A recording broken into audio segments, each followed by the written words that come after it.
Saudara-saudara yang dikasihi Tuhan, salam jumpa lagi dalam Inspirasi Rohani edisi hari ini, Sabtu 5 November 2022, Pekan Biasa ke-31.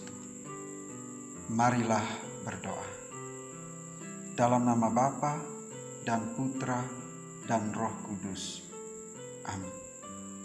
Saudara-saudari yang dikasihi Tuhan, inspirasi rohani hari ini diambil dari Injil Lukas bab 16 ayat 9 sampai dengan 15. Yesus berkata kepada murid-muridnya, "Ikatlah persahabatan dengan mempergunakan mamon yang tidak jujur, supaya jika mamon itu tidak dapat menolong lagi, kamu diterima di dalam kemah abadi. Barang siapa setia dalam perkara-perkara kecil, ia setia juga dalam perkara-perkara besar. Dan barang siapa tidak benar dalam perkara-perkara kecil, ia tidak benar juga dalam perkara-perkara besar. Jadi, jikalau kamu tidak setia dalam hal mamon yang tidak jujur, siapakah yang akan mempercayakan kepadamu harta yang sesungguhnya? Dan jikalau kamu tidak setia dalam harta orang lain, siapakah yang akan menyerahkan hartamu sendiri kepadamu? Seorang hamba tidak dapat mengabdi kepada dua tuan, karena jika demikian, ia akan membenci yang seorang dan mengasihi yang lain. Atau ia akan setia kepada yang seorang dan tidak mengindahkan yang lain.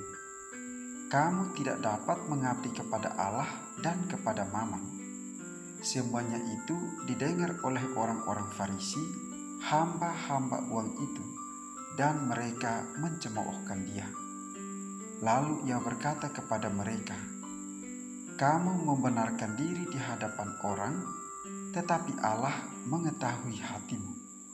Sebab apa yang dikagumi manusia dibenci oleh Allah." Demikianlah sabda Tuhan.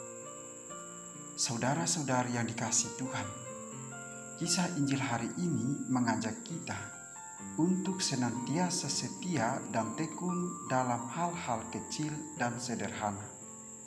Kesetiaan dan ketekunan kita pada hal-hal kecil dan sederhana itu meneguhkan sekaligus menyiapkan kita untuk setia dalam hal-hal besar. Barang siapa setia dalam perkara-perkara kecil, ia setia juga dalam perkara-perkara besar. Sebaliknya, bila kita tidak setia dalam hal-hal kecil dan sederhana, mustahil bagi kita untuk setia dalam hal-hal besar dalam hidup.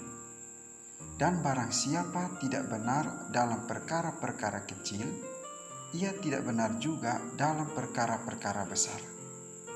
Saudara-saudari yang dikasihi Tuhan, hal terpenting bagi kita, terutama para orang tua, untuk melatih anak-anak melakukan hal-hal sederhana di rumah. Hal sederhana itu antara lain melatih mereka untuk jujur, bertanggung jawab, kesederhanaan, ketulusan melayani, keberanian, ugahari, dan lain sebagainya. Sesuatu yang kecil, namun jika hal itu terus dibiasakan, akan menjadi habitus dan menjadi bagian tingkah laku seseorang. Kebiasaan yang baik akan membentuk habitus yang baik pula. Saudara-saudari yang dikasihi Tuhan, melibatkan dan mengandalkan Tuhan menjadi syarat mutlak bagi siapa saja yang mau bertumbuh menjadi pribadi yang setia dan jujur. Ini berarti kita semua mempunyai peluang yang sama untuk bisa menjadi pribadi yang berkenan di mata Allah. Kita semua bisa dan mampu menjadi orang yang setia dan benar. Hanya apakah kita mau atau tidak? Marilah berdoa. Allah Bapa yang kekal dan kuasa, bantulah kami untuk mampu melihat Putra-Mu yang hadir secara nyata di dalam hidup kami. Berilah kami hati yang tidak mendua dan senantiasa terarah kepadamu. Tuhan, kami mendambakan hati yang dapat melihat dan merasakan kehadiran-Mu. Semoga kami mampu memberikan hati kami seutuhnya untuk-Mu dan tidak terbagi dengan kejahatan. Dengan pengantaran Yesus Kristus Putra-Mu Tuhan kami, yang bersama dengan Dikau dalam persatuan Roh Kudus, hidup dan berkuasa, Allah sepanjang segala masa. Amin.